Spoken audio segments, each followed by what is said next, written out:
तो आज हमारा एथिकल हैकिंग कोर्स का जो थर्ड मॉड्यूल है नेटवर्किंग, उसका ये नेक्स्ट पार्ट होने वाला है। आज के इस पार्ट के अंदर हम क्लियर करेंगे कि OSI मॉडल क्या होता है, साथ में TCP/IP मॉडल क्या होता है, इनके बीच क्या डिफरेंस है और एक्चुअली में ये है क्या एक नेटवर्किंग के अंदर, वो क्लियर करेंगे। तो चलिए स्टार्ट करते हैं और क्लियर करते हैं कि OSI मॉडल क्या होता है। तो अब हम क्लियर करते हैं कि OSI मॉडल क्या होता है। तो OSI स्टैंड फॉर होता है ओपन सिस्टम इंटरकनेक्शन। अब ये ओपन सिस्टम मीन्स क्या होता है, लाइक आपके जो कंप्यूटर सिस्टम्स हैं, लाइक आपका जो मोबाइल है, ये क्या है, ओपन सिस्टम है। अगर यहाँ पे क्लोज सिस्टम होता उसका मीन्स क्या होता, वहाँ पे कोई भी इनपुट नहीं होता, कोई भी आउटपुट नहीं होता, तो वो एक सेल्फ कंटेंट हो जाता, उसमें कोई भी एक ओपन सिस्टम का रूल अप्लाई नहीं होता है। बट यहाँ पे जो OSI मॉडल है वो एक ओपन सिस्टम इंटरकनेक्शन है। ओपन सिस्टम इंटरकनेक्शंस हम क्रिएट करते हैं, मीन्स इसमें कम्युनिकेट कर पाते हैं एक दूसरे सिस्टम्स के साथ। अब OSI मॉडल को हम एक कंसेप्चुअल फ्रेमवर्क भी बोल सकते हैं, इसे हम रेफरेंस मॉडल भी कह सकते हैं। अब एक्चुअली में है क्या, एक ओपन सिस्टम इंटरकनेक्शन है, एक कंसेप्चुअल फ्रेमवर्क है जो कि अलाउ करता है डिफरेंट कंप्यूटर सिस्टम्स को एक दूसरे से कम्युनिकेट करने के लिए, एक दूसरे से कनेक्ट करने के लिए, ताकि हमारा जो डेटा है वो सेंड हो जाए, वो रिसीव भी हो जाए। तो एक दूसरे से सिस्टम्स को कम्युनिकेट करने के लिए एक मॉडल है, एक कंसेप्चुअल फ्रेमवर्क है जो कि अलाउ करता है कि ताकि एक दूसरे सिस्टम एक दूसरे से कम्युनिकेट कर सकें। तो यही हमारा OSI मॉडल होता है। तो अब हम ये क्लियर करते हैं कि OSI मॉडल कब आया था और किसने इसको रिलीज़ किया था। तो 1970 की बात है, जब हमारी टेक्नोलॉजी स्टार्ट हो रही थी कि कैसे कंप्यूटर सिस्टम्स एक दूसरे से कम्युनिकेट कर सकते हैं, तो तब 1970 से स्टार्ट हुआ।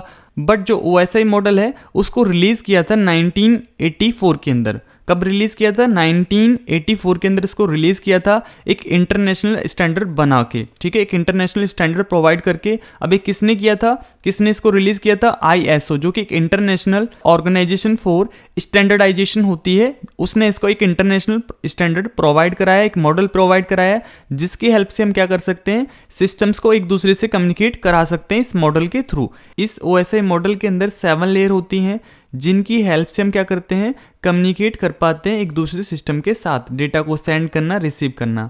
अब वो 7 लेयर जो होती हैं वो एक दूसरे पर डिपेंड तो नहीं होती, एक दूसरी लेयर पर डिपेंड बिल्कुल भी नहीं होने वाली हैं, बट उन लेयर का डिफरेंट टाइप का डिफरेंट फंक्शन होने वाला है, ठीक है।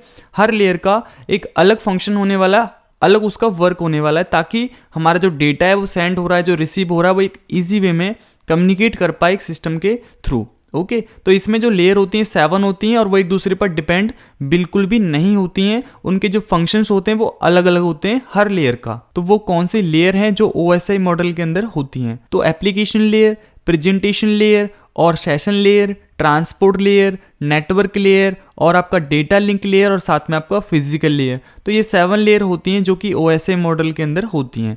अब इन 7 लेयर्स के बारे में अच्छे से क्लियर करेंगे, बट उससे पहले हम ये भी क्लियर कर लेते हैं कि TCP/IP मॉडल क्या होता है। उसके बाद हम क्लियर करेंगे लेयर्स के बारे में अच्छे से, क्योंकि TCP/IP मॉडल भी तो पता होना चाहिए ना कि उसका क्यों यूज कर रहे हैं और इसका क्यों यूज कर रहे हैं, तो वो क्लियर करते हैं। तो TCP/IP स्टैंड्स फॉर होता है transmission control protocol and internet protocol. इस TCP/IP मॉडल के अंदर 4 लेयर होती हैं और OSI मॉडल के अंदर 7 लेयर होती हैं। तो यहाँ पे भी एक डिफरेंस आ जाता है कि इसके अंदर 4 है और उसके अंदर 7 है।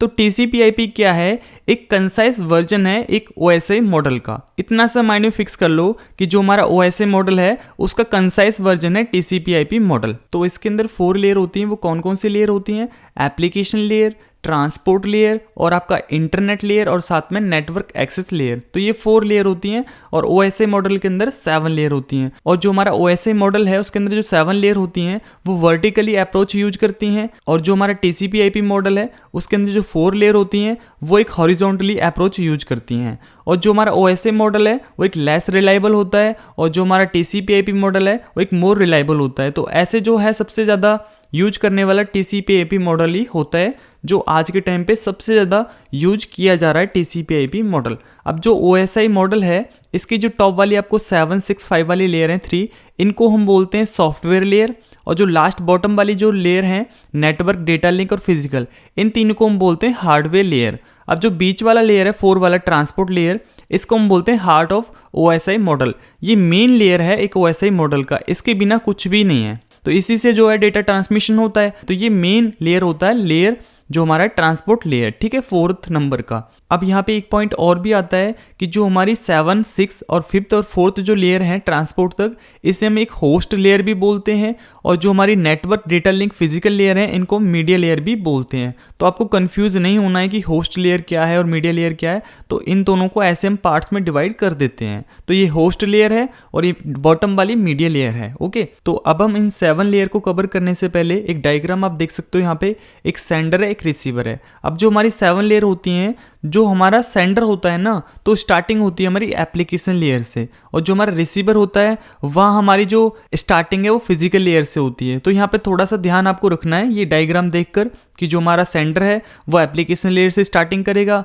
और जो हमारा रिसीवर होगा वो फिजिकल लेयर से स्टार्टिंग करेगा डेटा को रिसीव करने के लिए। तो यहाँ पे एक चीज़ पॉइंट आपको क्लियर होना चाहिए। ओके, अब हम बात करते हैं कि एप्लीकेशन लेयर क्या होता है। तो ये एप्लीकेशन लेयर जो होती है ये OSI मॉडल की टॉप लेयर होती है। इसमें क्या होता है एप्लीकेशन लेयर के अंदर, ये एक ऐसा इंटरफेस प्रोवाइड करता है जिसमें हम एक एप्लीकेशन से इंटरेक्टिव हो पाते हैं, ठीक है, एप्लीकेशन को यूज कर पाते हैं, जिससे हम डेटा को सेंड करना स्टार्ट करेंगे उसी एप्लीकेशन से। तो एक इंटरफेस प्रोवाइड कर रहा है जिसमें हम एक एप्लीकेशन से इंटरेक्टिव हो पाते हैं, जैसे आपका ब्राउजर हो गया, साथ में जो जीमेल होता है जो आप यूज करते हो, किसी यूजर का मेल आईडी लेके आप सेंड करते हो ना जीमेल पे, तो वो क्या है, एक एप्लीकेशन लेयर पे वर्क करता है। एक एप्लीकेशन है जिससे आप इंटरेक्टिव हो पा रहे हो, जिससे आप अपना डेटा सेंड कर पा रहे हो। तो इसी पे सारी प्रोटोकॉल्स वर्क करती हैं एप्लीकेशन लेयर पे, like FTP, HTTP, HTTPS, SMTP। तो ये सारी की सारी जो प्रोटोकॉल्स हैं ये एप्लीकेशन लेयर पे वर्क करती हैं, ताकि आप एक इंटरफेस को यूज कर सको और वहां से अपना डेटा सेंड करना स्टार्ट कर सको। क्योंकि टॉप लेयर होती है, क्योंकि यहीं से स्टार्टिंग होती है डेटा को सेंड करने की, प्रोटोकॉल्स को यूज करके। तो अब है हमारी नेक्स्ट लेयर जो कि है प्रेजेंटेशन लेयर। अब इस प्रेजेंटेशन लेयर में क्या होता है कि जब हम डेटा की स्टार्टिंग करते हैं सेंड करना एप्लीकेशन लेयर से, तो वहां से वो आएगा प्रेजेंटेशन लेयर के अंदर। अब ये लेयर क्या करेगा, इसमें सबसे पहले फॉर्मेटिंग होती है कि आपका जो डेटा जो रिसीव हुआ है प्रेजेंटेशन लेयर के अंदर, उसका फॉर्मेट ऐसा किया जाए जो रिसीवर जो यूजर होगा उसको अच्छे से समझ आ जाए आपका डेटा, ठीक है। इसमें आपका इंक्रिप्शन भी आता है, एक फंक्शन है इंक्रिप्शन जो कि यूज करता है आपके डेटा को इनक्रिप्ट फॉर्मेट में डिजाइन करने के लिए, ताकि आपका डेटा सिक्योर रहे। तो जब भी आपका यूजर जो रिसीव करेगा उस डेटा को, तो वो अपने उस लेयर के अंदर, प्रेजेंटेशन लेयर के अंदर डिक्रिप्ट कर लेगा इजिली। तो यहाँ पे इंक्रिप्शन डिक्रिप्शन वाला भी यहाँ पे फंक्शन ऐड हो जाता है प्रेजेंटेशन लेयर के अंदर, ताकि आपका डेटा सेफ रहे। और साथ में इस प्रेजेंटेशन लेयर के अंदर आपका जो डेटा है वो कंप्रेस भी होता है कि कम से कम साइज में आपका डेटा जो है एक रिसीवर के पास पहुंचना चाहिए। तो वो भी प्रेजेंटेशन लेयर के अंदर ही होता है। सबसे पहले आपका फॉर्मेटिंग होगा ऐसा जो कि यूजर समझ जाए अच्छे से, जो रिसीव करने वाला है। साथ में इंक्रिप्शन भी ऐड होता है और साथ में आपका कंप्रेस भी यूज होता है कि ताकि आपका डेटा का साइज कम हो जाए और वो इजिली ट्रांसफर किया जाए। तो अब हम क्लियर करते हैं कि सेशन लेयर क्या होता है। तो जब हमारा डेटा सेंड हो रहा था एप्लीकेशन लेयर से, वो आया प्रेजेंटेशन लेयर के अंदर। अब प्रेजेंटेशन लेयर ने क्या किया कि डेटा की फॉर्मेटिंग कर दी, इनक्रिप्टेड कर दिया, साथ में वो कंप्रेस भी कर दिया। अब वो प्रेजेंटेशन लेयर क्या करेगा, वो सेंड कर देगा सेशन लेयर को। अब सेशन लेयर के अंदर क्या होता है कि जो सेंडर है और जो रिसीवर है उनके बीच कनेक्शन को क्रिएट करना, इस्टेब्लिश करना कनेक्शन को, ताकि जो डेटा सेंड करेंगे वो डेटा जा सके। अब वहां पे मान लो कि रिसीवर जो सेंड कर रहा था डेटा को, बीच में कनेक्शन कट हो गया, तो वहां पे डेटा सेंड नहीं हो पाया, बीच में कट हो गया कनेक्शन।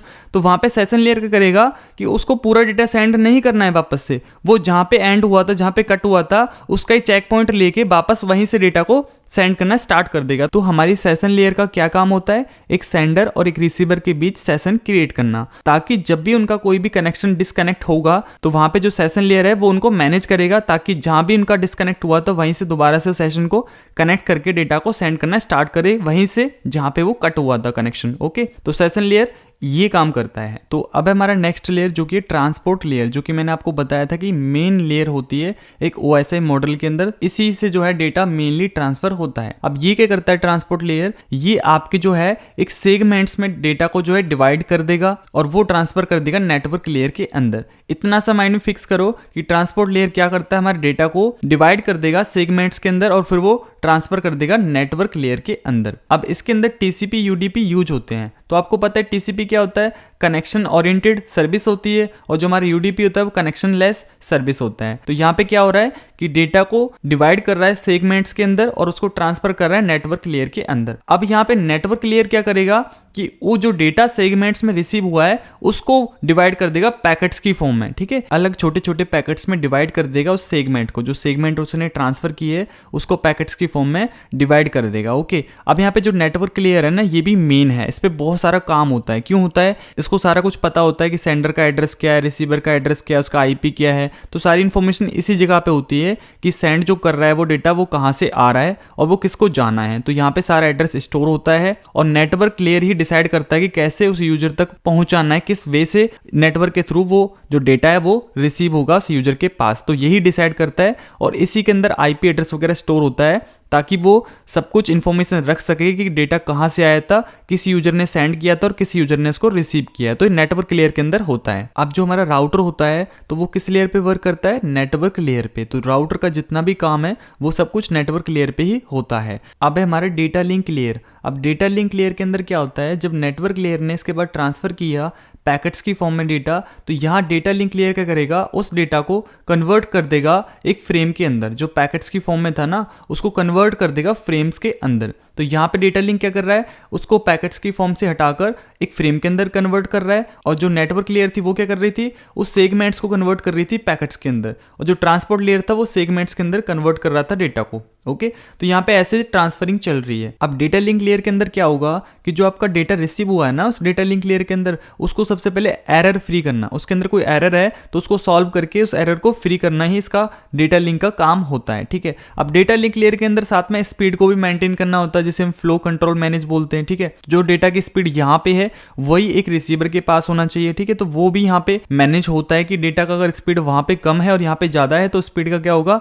उस वजह से डेटा करप्ट हो सकता है। ठीक है, अब डेटा करप्ट हो जाएगा तो वहां पे डेटा रिसीव नहीं होगा, तो इसलिए यहाँ पे मेन होता है फ्लो कंट्रोल को मैनेज करना। अब साथ में स्टोर करता है मैक एड्रेस को। ठीक है, एक फिजिकल एड्रेस को भी स्टोर करता है मैक एड्रेस को एक डेटा लिंक लेयर। जो आईपी है वो एक नेटवर्क लेयर के अंदर आती है और जो मैक एड्रेस है वो एक डेटा लिंक लेयर के अंदर आता है। अब हमारी लास्ट लेयर आती है फिजिकल लेयर। अब हमारी डेटा लिंक लेयर के अंदर क्या हुआ, जो डेटा उसको रिसीव हुआ था पैकेट्स की फॉर्म में, उसको कन्वर्ट कर दिया था फ्रेम्स की फॉर्मेट में। अब डेटा लिंक लेयर क्या करेगा, उसको ट्रांसफर कर देगा फिजिकल लेयर को। अब फिजिकल लेयर क्या करेगा, जो उसको डेटा रिसीव हुआ है फ्रेम्स की फॉर्मेट में, अब उसको कन्वर्ट कर देगा बिट्स की फॉर्मेट में। यहाँ पे डेटा हमारा हो जाएगा बिट्स की फॉर्मेट में 0-1, जो कि एक डिजिटल फॉर्मेट आ जाता है हमारे डेटा का। अब सबसे पहले क्या हुआ था, ट्रांसपोर्ट जो लेयर थी उसने ट्रांसफर किया डेटा को एक सेगमेंट्स के अंदर, फिर नेटवर्क ने जो है पैकेट्स की फॉर्म में कन्वर्ट कर लिया, फिर नेटवर्क लेयर ने उस पैकेट्स की फॉर्म में डेटा को ट्रांसफर किया डेटा लिंक लेयर के पास। अब डेटा लिंक ने उसको कन्वर्ट कर दिया फ्रेम्स के अंदर। अब जब डेटा लिंक ने उसको फ्रेम्स के अंदर उसको सेंड किया डेटा को फिजिकल लेयर के पास, तो वो डेटा रिसीव हुआ फ्रेम्स के अंदर, बट उसको फिजिकल लेयर ने कन्वर्ट कर दिया बिट्स के अंदर, जो कि होते हैं 0-1। तो ऐसे डेटा जो है फ्लो हो रहा था इन 4 लेयर्स के अंदर। अब फिजिकल लेयर के अंदर आपके डिवाइसेस आ जाते हैं फिजिकली, कि आपका जो डेटा है वो वायरलेस जाना चाहिए, वायर्ड जाना चाहिए, तो यहाँ पे डिसाइड होता है फिजिकल लेयर के अंदर। यहाँ पे बिट्स के फॉर्मेट में है तो डिजिटल डेटा है 0-1, तो हमारा जो फॉर्मेट का डेटा होगा इजी डिजिटल वे में है, अब वो ट्रांसफर हो जाएगा, इजी रिसीवर के पास जाएगा डेटा हुआ है। अब जो फिजिकल जो लेयर है इसके अंदर आप क्या आ जाते हैं, सारे डिवाइसेस जो कि फिजिकली होते हैं लाइक हब वगैरह जो होते हैं वो। अब इसमें क्या होगा कि आपका डिसाइड होगा कि जो डेटा है वो एक वायरलेस जाना चाहिए, वायर्ड जाना चाहिए। ठीक है, तो वो डिसाइड यहीं पे होगा। तो जब ये फिजिकल लेयर में डिसाइड हो जाएगा कि डेटा कैसे जाना है, और इसके अंदर जो 0-1 की फॉर्मेट में जो डेटा है बिट्स की फॉर्मेट वो डिजिटल फॉर्मेट होता है। अब ये सिंपल सा रिसीवर के पास सेंड कर देगा, जो फिजिकल लेयर है ना रिसीवर वाली, ये वाली, यहाँ पे डेटा चला जाएगा। अब यहाँ से वही प्रोसेस स्टार्ट हो जाएगा जो अभी मैंने सारा बताया था आपको। ठीक है, जैसे एप्लीकेशन प्रेजेंटेशन से स्टार्टिंग कर रहे थे ना, अब यहाँ से थोड़ा उल्टा हो जाएगा, फिजिकल से स्टार्टिंग हो जाएगी, फिजिकल फिर डेटा लिंक लेयर फिर नेटवर्क, वहाँ पे जैसे कि पैकेट्स थे फिर वो पहुँच जाएंगे आपके सेगमेंट्स के अंदर, सेगमेंट से वो सेशन में जाएंगे, फिर प्रेजेंटेशन में होगा, फिर एप्लीकेशन में उनको रिसीव हो जाएगा। तो ऐसे डेटा यहाँ पे फ्लो हो रहा है, रिसीव हो रहा है। तो ये था OSI मॉडल का पूरा फंडा, जो आपको क्लियर हो गया होगा कि कैसे एक सेंडर से रिसीवर तक डेटा सेंड हो रहा है। तो इस फिजिकल लेयर के अंदर नेटवर्क कार्ड वगैरह सब कुछ आ जाता है, फिजिकल वगैरह, जो मैंने आपको ऑलरेडी बता दिया है। अब बात आती है जो TCP/IP मॉडल है, इसके अंदर क्या है, तो सेम वही है, बट यहाँ पे आपको ध्यान देना है कि इसके अंदर 4 लेयर हैं। ठीक है, अभी 4 लेयर कैसे हुए, जो आपके फर्स्ट टॉप वाले थे ना, एप्लीकेशन प्रेजेंटेशन सेशन, इन तीनों को एक लेयर के अंदर डाल दिया एप्लीकेशन लेयर के अंदर। अब जो सेकंड है आपका ट्रांसपोर्ट लेयर, वो ट्रांसपोर्ट ही रहेगा, और जो आपका नेटवर्क है वहां पे इंटरनेट लेयर हो चुका है, और साथ में जो डेटा लिंक लेयर है और जो फिजिकल लेयर है उसको एक नेटवर्क एक्सेस लेयर बोल दिया है, और उसको लिंक लेयर भी बोल दिया है यहाँ पे। तो ऐसे नेम चेंज हो गए हैं बट प्रोसेस सेम ही होने वाला है। यहाँ पे लेयर थोड़ा कम कर दिया है और उनको कन्वर्ट कर दिया एक सिंगल लेयर के अंदर, ताकि आपको मॉडल इजी समझ आए और वो काफ़ी फास्ट हो जाए इससे अगर कंपेयर करें तो यहाँ पे 4 लेयर थे, यहाँ पे 7 लेयर थे, इसमें लेयर्स को मर्ज कर दिया है। ओके, तो ये था TCP/IP मॉडल और OSI मॉडल का पूरा फंडा आपको क्लियर हो गया होगा। अगर आपको ये क्लियर नहीं हुआ है कि OSI मॉडल क्या होता है, TCP/IP मॉडल क्या होता है, कैसे काम करता है, तो आप मुझे कमेंट कर सकते हो। मैं इसका एक नेक्स्ट पार्ट लेके आऊँगा